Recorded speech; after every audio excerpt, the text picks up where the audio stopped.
Buenos días, buenas tardes, buenas noches. Estamos en un nuevo programa de La Plena. Y esta vez tenemos también un invitado de lujo para poder hablar respecto de lo que sucede ahora mismo en la Argentina. Vamos a conversar con Federico Montero. Él es profesor titular de Política Latinoamericana en la Universidad de Buenos Aires, en la prestigiosa UBA, una de las mejores universidades que tenemos en nuestro continente, y además es secretario de organización del CONADU, es decir, de la Federación Nacional de Docentes Universitarios, de tal manera que le damos la bienvenida a Federico. Inicialmente, cuando habíamos pactado esta reunión, esta conversación, más que una entrevista, no pretendo hacerte entrevistador, no soy periodista, sino es un diálogo, una conversación, Federico. Habíamos pactado porque este programa que se está grabando el 17 de junio, pero que saldrá el 23 de junio, queríamos conmemorar de alguna forma y ver las significaciones que tenía. El 22 de junio se cumplen 39 años de ese gol del siglo. Ahí lo tiene Maradona, lo marcan dos, pisa la pelota Maradona, arranca por la derecha el genio del fútbol mundial, y es el tercero a tocar para Borruchaga, siempre Maradona, genio, ta, ¡gol! ¡Gol!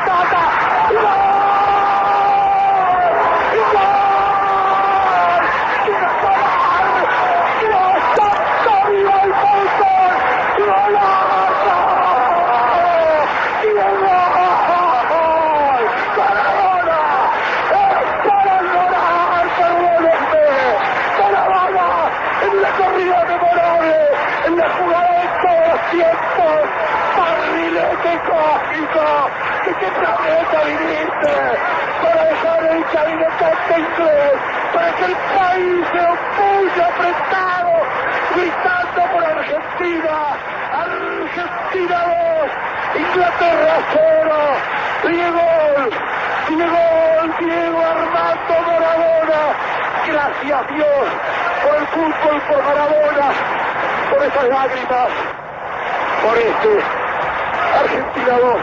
De ese gol que de alguna manera es como poner en escena un nacionalismo plebeyo, el resurgimiento de un nacionalismo argentino, pero plebeyo. Argentina para el resto de los latinoamericanos era de alguna forma como, estando en nuestro continente, era como un país lejano, y así al parecer también de alguna manera se sentían los argentinos, sobre todo quienes pueden ser de la gran capital. Ese era el motivo fundamental de nuestra conversación, pero ahora pasan muchas cosas en Argentina, no podemos quedarnos solo en eso, ¿no? Estamos a un día de que se cumpla, por ejemplo, no sabemos qué va a pasar con la orden de detención de Cristina Fernández, en esta llamado la causa vialidad, que juristas como Zaffaroni o Raúl Gustavo Ferreira, entre otros, dicen que es absolutamente inconstitucional, ilegal, ¿sí? Al mismo tiempo hay un gobierno como el de Milei, que si bien plantea como uno de sus logros haber bajado el déficit fiscal, al mismo tiempo el crecimiento de la pobreza y de la deuda social parece también que cada día aumenta. Entonces, bueno, eso es todo de alguna forma unos pincelazos de lo que pasa en Argentina, pero ya, hasta ahí me quedo yo en mi comentario y más bien te digo a ti, cuéntanos qué pasa, qué ha pasado entre ese 22 de junio del 86 y ahora en la Argentina, y qué es lo que ha pasado sobre todo en estos últimos años, cómo entender esta serie de cosas y de procesos que están sucediendo en la Argentina. Nuevamente te damos la bienvenida, Federico, a La Plena, para que podamos interactuar y que nos puedas comentar qué es lo que pasa en Argentina, cómo relacionar todos estos hechos ahora mismo que se viven en Argentina. Así es que te damos la palabra. Un gusto, Federico, nuevamente. Bueno, qué gusto, Virgilio. Gracias por la invitación. Es un placer para mí participar. Y aparte un honor compartir contigo, que sos un gran compañero, un cuadro político y una referencia para muchos de nosotros por tu trayectoria y tu compromiso. Bueno, estamos en Argentina en un momento de una enorme crisis política e institucional que tiene que ver con la profundización de un modelo libertario, liberal, neoliberal, que está llevando adelante un proyecto de extranjerización de la Argentina, de entrega del patrimonio nacional, de gigantesca transferencia de los recursos de los sectores populares a los grandes sectores concentrados del poder económico en la Argentina, a través de los instrumentos que el imperialismo siempre tiene para esto, el Fondo Monetario Internacional, la deuda externa. Quizás una película que ya conocemos en la Argentina, pero a la que hemos llegado en un largo derrotero que tiene, digamos, su inicio en los dos proyectos de país con los cuales se disputa desde la creación del Estado argentino, pero que podemos ubicar a partir de que es derrotada en términos políticos el peronismo en el año 2015, después de que Cristina termina con su presidencia, por un escaso margen, asume el gobierno Mauricio Macri y ahí sienta las bases de un modelo de endeudamiento y persecución política a los opositores. Ahí comienzan a larvarse las causas que, si bien tenían un antecedente, empieza a aceitarse el engranaje de la persecución judicial, a alinearse los planetas de la persecución mediática, judicial, alentada por el poder económico, que por supuesto habían sentado las bases en la estigmatización de Cristina y del peronismo durante todo el gobierno de Cristina, algo que seguramente ustedes en Ecuador conocen bien, pero que lo gatillaron en el momento en que se pierde el gobierno y asume Mauricio Macri, que es un representante del poder económico de la Argentina. Ahí es donde comienza abiertamente la persecución. La Argentina, de la mano de Cristina, logra recuperar el gobierno en un acuerdo amplio cuando fue el presidente Alberto Fernández, pero lamentablemente el campo popular perdió la oportunidad en los 4 años de gobierno que tuvimos de la mano de Alberto Fernández. 2 de ellos fueron pandemia, es cierto que las condiciones no fueron las mejores, pero perdimos la oportunidad para cortarle la cabeza a la víbora de la persecución judicial, cortarle la cabeza a la víbora de la concentración del poder económico y, sobre todo, volver a sintonizar con lo que había sido un gigantesco proceso de movilización popular durante el gobierno de Mauricio Macri. Lo que se hizo fue desalentar la movilización y el resultado de eso fue que cuando terminó el gobierno de Alberto Fernández, la crisis política no se había saldado y buena parte de los sectores que habían votado en su momento el regreso del peronismo al gobierno terminaron optando por este outsider de la política, por Javier Milei, que lo que hizo desde el primer momento fue continuar y profundizar ese proyecto de extranjerización de la Argentina. Esa es a grandes rasgos la situación en la que estamos hoy y la consecuencia directa se cae sobre Cristina Fernández de Kirchner porque, bueno, ella es la posibilidad para destrabar esta situación, es la que logra movilizar las pasiones, la identidad de los sectores populares y la que ha enfrentado al poder en la Argentina durante todos estos años. Esta condena es una condena totalmente amañada. Pero quizá antes de hablar de la condena, Federico, decir, a ver, quizá explicarnos mejor qué es lo que hizo Néstor Kirchner 2003, 2007 y luego Cristina 2007, 2015 para generar tanto odio, porque si uno mira lo que pasaba con Argentina, ¿no es cierto?, desde finales de los 70, luego 80, la dictadura que recién concluye en el 83, uno ve que hay una profunda crisis, más bien tanto en el gobierno de Kirchner como Cristina, que se resuelven algunos de los grandes problemas de la Argentina. Incluso se llega a tener nuevas reglas con el Fondo Monetario Internacional. Hay grandes avances en los indicadores, es decir, es más bien como un bálsamo a la profunda crisis argentina y en esos 12 años es como abrir un camino de esperanza. ¿Qué es lo que pasó? ¿Qué es lo que se tocó? Que ahora hay de alguna manera esta inoculación también del odio y de la persecución. Bueno, esto no es nuevo.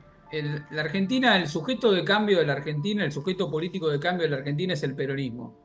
El peronismo irrumpe en la Argentina a mediados del siglo XX para transformar un país que era agroexportador, que era una de las joyas de la corona inglesa, porque estaba integrado perfectamente al esquema imperialista inglés, sobre todo, no tanto norteamericano, sino más que nada inglés como proveedor de mano, como proveedor de alimentos para la mano de obra inglesa. El peronismo irrumpe con un proyecto que es industrialista, soberanista y de redistribución del ingreso, empoderando fuertemente a los trabajadores. El presidente Perón es depuesto por un golpe de Estado en 1955 y hoy se cumplen... Creo que el 16 de junio, precisamente.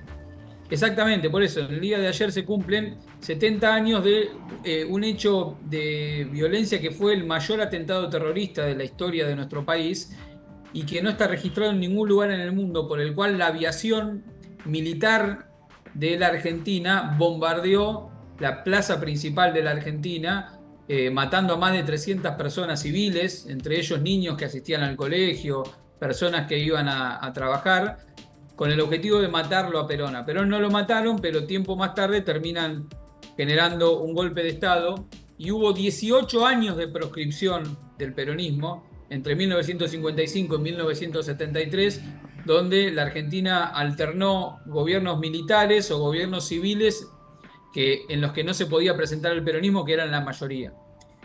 Luego retornó el peronismo por breve tiempo y hubo una revancha oligárquica con la dictadura de 1976 que se cobró 30.000 personas detenidas, desaparecidas. Luego se recuperó la democracia, pero ya una democracia fuertemente condicionada por la desaparición de personas, por el endeudamiento externo y demás. El que viene a romper esa rueda de la dependencia es Néstor Kirchner, después de la crisis del 2001, que vuelve a hundir sus raíces en el proyecto revolucionario del peronismo. Durante 12 años, Néstor parte a la inmortalidad en el 2010, lo continúa Cristina. Durante 12 años se vuelve a sintonizar con esa raíz histórica que es la clave del futuro para la Argentina, que tiene que ver con un país de industrialización, de redistribución de la riqueza, de democratización de la sociedad. En las elecciones del 2015 hay una derrota electoral por 1,5 puntos ante una derecha que se mostraba como democrática, y ahí se demuestra, cuando empieza a gobernar esa derecha, realmente lo que vienen a hacer, que es la persecución política, la entrega del país y demás. Entonces, esto te lo cuento, que es a muy resumidas cuentas, para que entendamos que esta no es una historia nueva en la Argentina. La violencia política de las élites dominantes en la Argentina es la marca fundacional de nuestro país. Así fundaron nuestro país, así liquidaron el proyecto emancipatorio de San Martín, el proyecto emancipatorio de Mayo, y también de esa manera persiguieron al peronismo durante más de 70 años. Este es un capítulo más. No es casual que Cristina haya sido la primera presidenta mujer peronista, no es casual que Cristina haya sido la que encarnó por primera vez 3 mandatos seguidos de gobiernos populares en la Argentina, que nunca antes en la historia de los 200 años de la Argentina esto había acontecido. Y lo que hay es una revancha de clase que pretende no solamente castigar a Cristina, sino aleccionar a toda la clase política y al campo popular en la Argentina, que quien ose levantar la cabeza para plantear un modelo distinto va a terminar de esta manera, porque obviamente quien puede lo más, quien puede meter presa a Cristina, ¿qué no va a poder con cualquiera de nosotros? ¿Qué crees que de esos 12 años es lo que más irrita a las élites? ¿Qué crees que de esos 12 años es lo que más descompone al establishment? ¿Qué es lo que más les enfurece tanto que ahora quieren acabar con Cristina? La están proscribiendo cuando ya habían anunciado su candidatura, ¿sí? Ahora, precisamente para las elecciones que tienen, entiendo que en el mes de septiembre-octubre, ¿sí? ¿Qué es lo que más les molesta? ¿Qué es lo que más les hace daño a esas élites? No es un tema, digamos, de sensibilidad, es un tema de percibir que hay una amenaza a este bloque hegemónico en la Argentina a partir de la construcción de un bloque que plantea una hegemonía alternativa, que plantea la posibilidad de limitar los negocios extraordinarios que ellos hacen, el esquema extractivista con los recursos naturales, la explotación de los trabajadores y trabajadoras, del vínculo de dependencia con los grandes centros del poder económico en la Argentina. Creo que lo que ellos quieren, utilizan el odio de una parte de la población que tiene un odio de clase, pero ese odio es utilizado por las élites que conducen esta estrategia, porque lo que necesitan es bloquear una estrategia que pueda construir poder popular desde el peronismo en la Argentina. Eso es lo que quieren bloquear. Es una disputa de poder. Lo que pasa es que la disputa de poder en la Argentina se da de esta manera violenta, como en muchos lugares de América Latina. La democracia no es el resultado de una dádiva graciosa de las clases dominantes en nuestros países, sino que es el resultado de gigantescas luchas históricas y de miles de muertos que dieron la pelea por la vigencia de la democracia. Hoy la Argentina ya no es más una democracia en el sentido que era hasta antes de la condena de Cristina. Esto es un antes y un después, dentro del cual incluso el Estado de Derecho está siendo vulnerado, y nosotros tenemos que replantearnos, incluso como estrategia política del campo popular, cómo damos la disputa en el marco de una institucionalidad que claramente ya no es la misma que antes. Está claro que nosotros no estamos viviendo una dictadura clásica, pero también está muy claro que no podemos decir livianamente que la Argentina sigue siendo una democracia, ni que rige plenamente el Estado de Derecho. Esa es la situación. Quizá ahí, Federico, cabe bien lo que dice el propio Raúl Gustavo Ferreira, que él dice que estamos viviendo un estado de no derecho.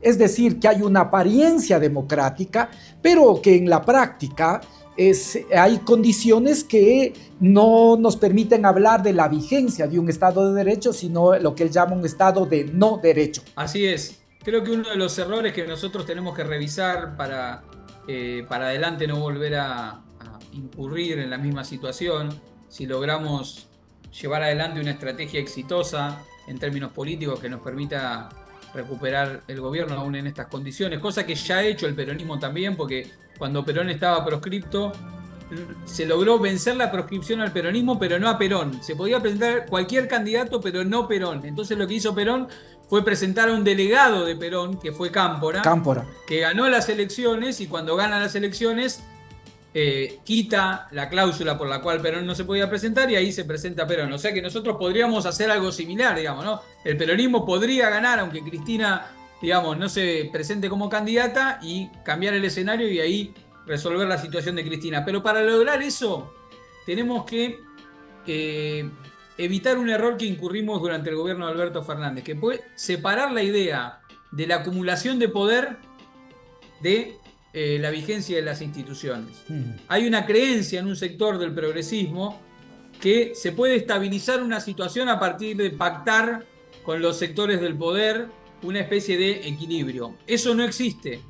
No significa que no exista el equilibrio, pero el equilibrio va a surgir como resultado de una pelea permanente en la acumulación de poder. No va a surgir a partir de una propuesta de acordar. Cuando uno va con las armas entregadas, el otro no las entrega, el otro las utiliza contra uno. Entonces me parece que lo que tenemos que revisar, por lo menos nosotros en la Argentina, es no solamente la cuestión de la vigencia de las instituciones democráticas, sino recordar que la vigencia de las instituciones democráticas es el resultado de imponerle esas condiciones a la clase dominante. Y que si no existe esa imposición de las condiciones, ellos van a avanzar todo lo que puedan por sobre nosotros. Haber olvidado eso, o quizás haberlo tenido en un segundo plano frente a otras urgencias que existían en ese momento, hizo que se percibiera que el gobierno de Alberto Fernández fue un gobierno débil, incapaz de pelear contra los grandes poderes, que retrocedía ante los planteos que se le hacían desde los sectores concentrados del poder en la Argentina, y eso fue percibido por la sociedad no solo como una situación en la que traicionamos el mandato electoral, no cumplimos con las cosas con las que habíamos propuesto, sino, más importante todavía, de debilidad. Porque los sectores populares pueden aceptar que no cumplas todo lo que dijiste, pero lo que no pueden aceptar es que muestres debilidad a la hora de gobernar. porque ellos te empoderaron y lo que esperan es que ejerzas ese poder para mejorar las condiciones de vida de ellos. Me parece que hay una discusión sobre la cuestión del poder que nos debemos los sectores populares en la Argentina, por lo menos, y me atrevería a decir también en América Latina. Sí, sin duda, yo creo que este es un elemento importante que tú colocas, ¿no? Y sobre todo, ¿cuáles son esos factores de poder que deben desarrollar los sectores progresistas y populares? Porque cuando se habla de imponer, o sea, uno podría escuchar y aquí que están muy atentos, ¿no? Ahora también en el Ecuador se habla de que hay unas listas, siempre hay unas personas que estamos en unas listas, ¿no? Es increíble, pero podría pensarse en que ese imponer es por vías no democráticas y no constitucionales.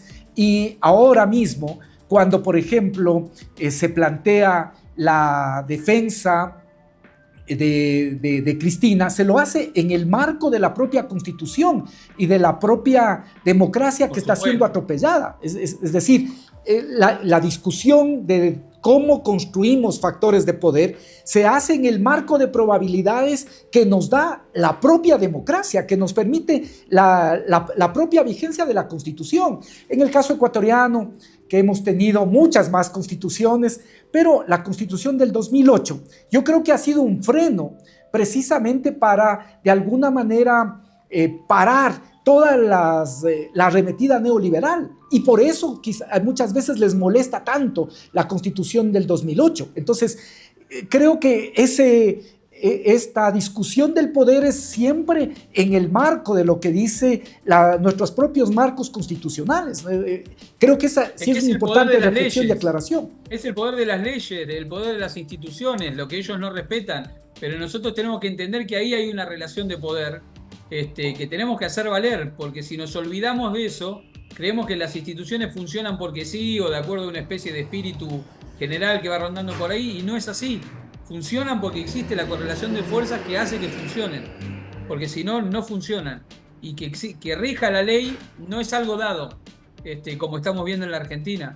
No, y en el Ecuador, fíjate que el Ecuador... De la pelea y de la movilización. Fíjate, en el Ecuador, ahora, un país desmovilizado, entre otras cosas, por la situación de inseguridad, el Ecuador va a terminar también este año seguramente con entre 45 y 50 muertes violentas por cada 100.000 habitantes. Vamos a ser seguramente el país con más violento de toda la región, por lo menos de Centro y Sudamérica, ¿no? Ahí disputando con Haití. Fíjate, entonces, claro, hay una sociedad desmovilizada. ¿Qué es lo que acaba de pasar? Acaba de pasar que se aprueba la posibilidad, por ejemplo, de que exista allanamientos, intercepciones, escuchas sin orden de juez. Fíjate, porque en este momento hay precisamente una sociedad desmovilizada. Ahora, todo lo hacen, una de las cosas que ha caracterizado al gobierno de Milei es que ha utilizado estos decretos de necesidad y urgencia para modificar decenas de leyes. Ahora, aquí en el Ecuador se está utilizando el tema de proyectos de urgencia económica que tienen que ser tratados en 30 días, de lo contrario entran tal cual envió el Ejecutivo, para pasar cosas como estas, reformas penales que aparecen como reformas económicas. Entonces, evidentemente que hay que tener, y eso pasa precisamente porque a partir del miedo, de la inseguridad, hay una sociedad que se ha ido desmovilizando aquí en el Ecuador.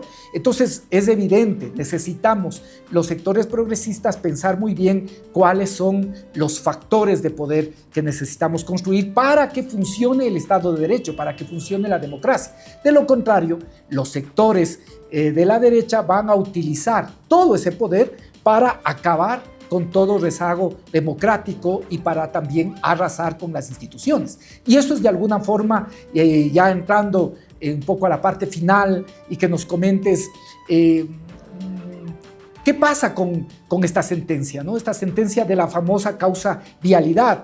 Yo comento lo que dice Zaffaroni o Ferreira. Ferreira dice, en primer lugar, que es una sentencia absolutamente inconstitucional, que Argentina, al igual que el Ecuador, es un país presidencialista, que el jefe en este caso de Estado, tiene la responsabilidad política, pero que la responsabilidad del gobierno, de la administración, recae sobre el jefe de gabinete, que además, en el caso de la causa vialidad, también las pruebas son pruebas indiciarias, no son pruebas directas, ¿sí? De tal forma que en eso también hay una violación, y además de las violaciones al debido proceso que ha existido en el caso de Cristina Fernández. ¿Qué es lo que tú nos puedes comentar respecto de esta causa por la que supuestamente, ¿no es cierto?, este programa se emitirá el 23 y el día de mañana se cumple el día en el que Cristina debería ser detenida? Si se cumpliría efectivamente la Constitución, se permitiría, también lo dice un constitucionalista como Ferreira, debería tener arresto domiciliario, primero por su condición de expresidenta y segundo porque también tiene más de 70 años, y él mismo señalaba que no hay en este momento en Argentina ninguna persona mayor de 70 años que esté cumpliendo condena en cárceles, de tal forma que es en este momento tu comentario respecto de la sentencia y también respecto de lo que puede pasar. No, se trata de una causa que versa sobre el asfaltado de algunos caminos en el sur del país. Que se hicieron. Que de acuerdo a eso, supuestamente Cristina habría construido alguna relación con el contratista que llevó adelante esa obra vial para obtener beneficios económicos.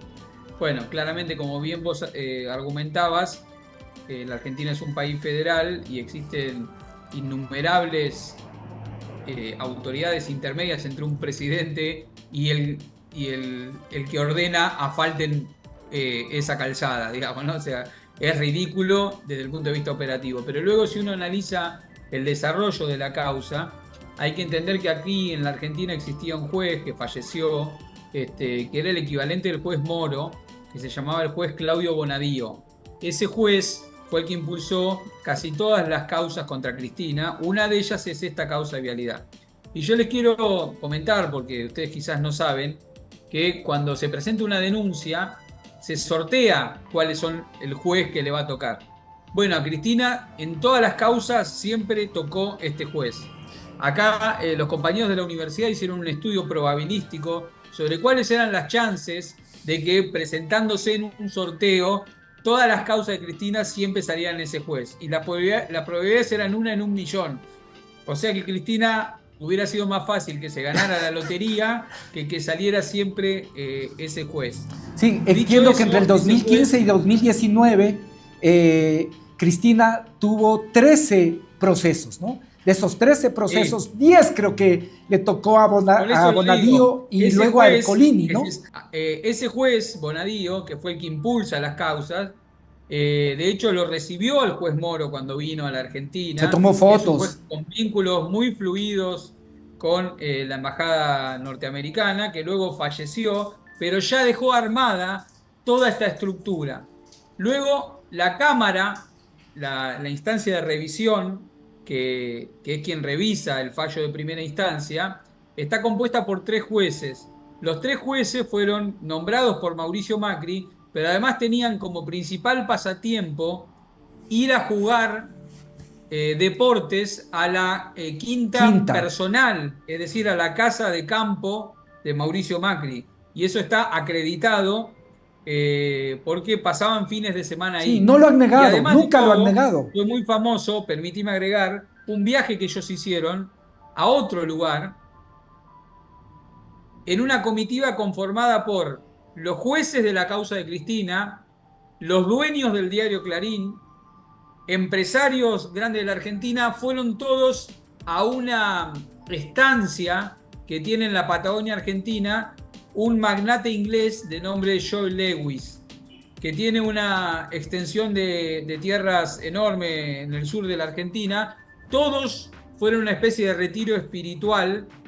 O sea que no solamente los jueces jugaban en la casa del presidente Mauricio Macri, sino que tuvieron un retiro espiritual con los dueños de los grandes medios y los dueños de las grandes empresas en la Argentina, donde claramente terminaron de confabular esta situación que obviamente no no está siendo investigada por la justicia porque serían investigados ellos mismos.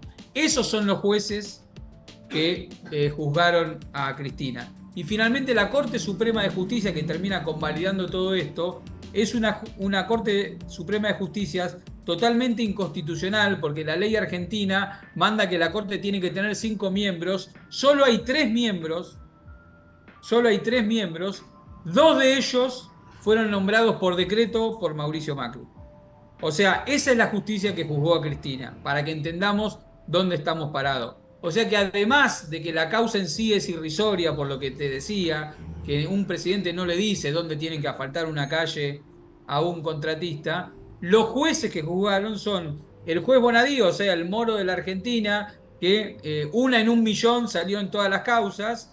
La Cámara que revisó son los que iban a comer a la casa de Mauricio Macri y se fueron a la mansión de Joe Lewis. Y la Corte Suprema, que lo terminó convalidando, de 3 miembros, que debería haber 5, pero no la completan, 2 fueron nombrados por decreto por Mauricio Macri. Sí. Esa es la total falacia de la justicia argentina por la cual es condenada Cristina Fernández de Kirchner. Y no solo que es condenada, sino que además es proscripta, porque la condena es una cosa, pero la condena va de la mano de la inhabilitación de por vida a presentarse a cualquier cargo electoral. Esto claramente es un escándalo en términos jurídicos, insostenible por cualquiera que sepa más o menos de derecho, y además un escándalo en términos políticos que solo se justifica, insisto, por la debilidad transitoria que hoy tiene el campo popular en la Argentina, que si logra reconstruir una estrategia de poder de la mano de Cristina, yo confío que podamos torcer este destino que nos quieren marcar. Bueno, esta ha sido la conversación con Federico. Solo quisiéramos oír cuáles son tus palabras en este momento respecto del futuro, más allá del peronismo, yo diría, de quienes buscamos una vida digna, de quienes buscamos una sociedad con mayor igualdad. ¿Cuál crees que es el futuro de este campo progresista, pero también el futuro de la Argentina? ¿Cuáles son tus reflexiones finales, Federico? Es que no hay futuro para el campo popular en la América Latina. En la Argentina se llama peronismo, en Ecuador se llamará correísmo, en Brasil se llamará lulismo, porque está muy vinculado a nuestros grandes líderes históricos, pero no acaba en nuestros líderes históricos, sino que tiene que ver con la capacidad de convocar a las masas populares para construir poder popular y forjar su propio destino. Y ese es el nombre del futuro de nuestros pueblos, porque no hay un futuro. Nuestras élites no tienen un proyecto de futuro para las mayorías, tienen un proyecto de negocio, y de negocio encima de corto plazo. Con lo cual, por algo arrancamos este programa, ¿no? Con Maradona. Por algo Maradona decía, como se dice que acá en Argentina, y me vas a perdonar la expresión, que era cristinista hasta los huevos, digamos, ¿no? Porque bueno, Maradona, que era un profundo ser popular, que nos supo devolver la esperanza, pero no una esperanza vana, porque ese gol que vos planteabas, el gol del siglo, fue un gol que le hizo a los ingleses 4 años después de lo que fue la guerra de Malvinas, revirtiendo un poco la autoestima nacional. Creo que habla un poco también de cuáles son las claves para el futuro de nuestros pueblos, que es creer en nosotros mismos, recuperar nuestra autoestima y construir un proyecto de la mano de nuestros grandes líderes históricos, pero de la mano de lo que son los desafíos del presente y del futuro. Yo tengo plena confianza en el pueblo argentino y tengo plena confianza en que de la mano de la conducción de Cristina vamos a lograr una estrategia que nos vuelva a poner de nuevo en el gobierno, y para esta vez sí hacer lo que tenemos que hacer para consolidar un proyecto popular en nuestro país. Un abrazo grande, Virgilio, y todo el apoyo y la solidaridad, y gracias por esta comunicación. Un abrazo. Bueno, este ha sido el diálogo con Federico Montero, para que ahora ustedes puedan reflexionar sobre lo que pasa en la Argentina y también las lecciones y las reflexiones para el Ecuador. Nos vemos en el siguiente programa de La Plena. Un gusto, un abrazo.